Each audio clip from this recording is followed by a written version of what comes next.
Chapter 14. At the time when Amraphel was king of Shinar, Arioch king of Elasar, Kedorlaomer king of Elam, and Tidal king of Goyim. These kings went to war against Bera, king of Saddam, Bersha king of Gomorrah, Shinab king of Admah, Shemeber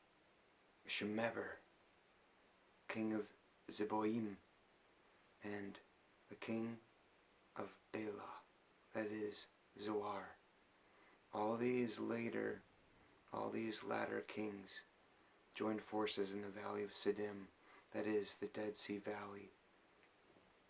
For 12 years they had been subject to Kedorlaomer. But in the 13th year they rebelled. In the 14th year, Kedorlaomer and kings allied with him went out and defeated the Rephites in Ashtaroth, Karnaim, the Zuzites in Ham, the Emites in Shaveh, Kiriathaim,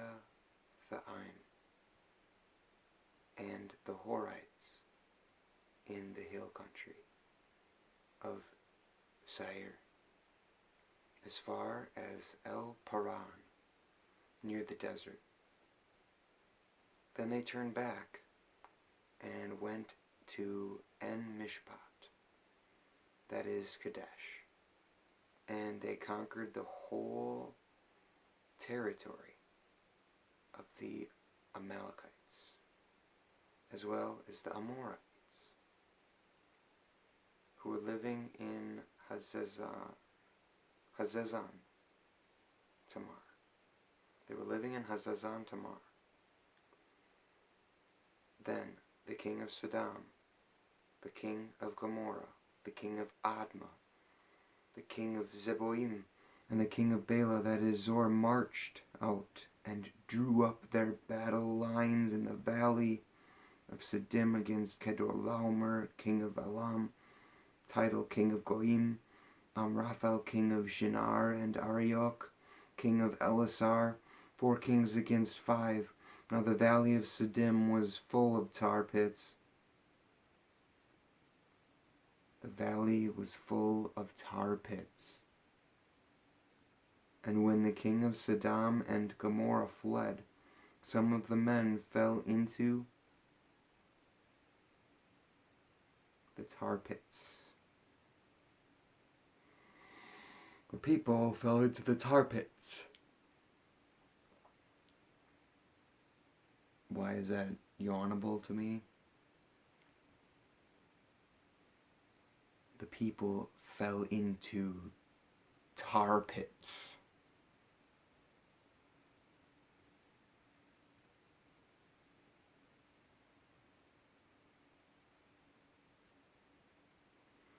And when the kings of Saddam and Gomorrah fled, some of the men fell into tar pits, and the rest fled to the hills. The 4 kings seized all the goods of Saddam and Gomorrah, and all their food. Then they went away. They also carried off Abram's nephew Lot and his possessions, since he was living in Saddam. A man who had escaped came and reported this to Abram, the Hebrew. Now Abram was living near the great trees of Mamre. The Amorite, a brother of Eshcol and Aner, all of whom were allied with Abram. When Abram heard that his relatives had been taken captive,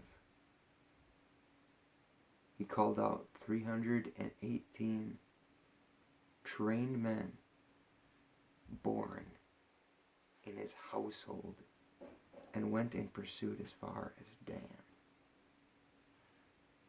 During the night, Abram divided his men to attack them, and he routed them.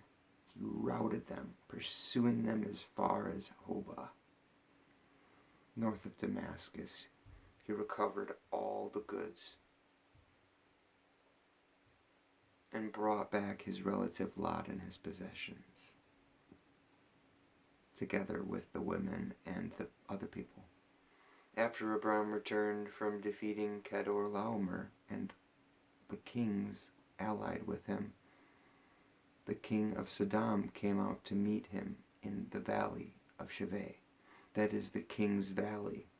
Then Melchizedek, king of Salem, brought out bread and wine.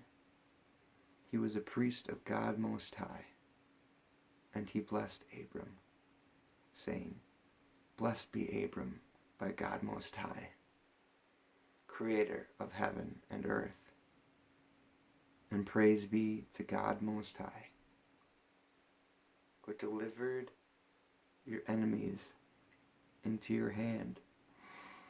Then Abram gave him a tenth of everything. The king of Sodom said to Abram, "Give me the people and keep the goods for yourself." But Abram said to the king of Sodom, "With raised hand I have sworn an oath to the Lord God Most High, creator of heaven and earth, that I will accept nothing belonging to you, not even a thread or the strap of a sandal, so that you will never be able to say I made Abram rich.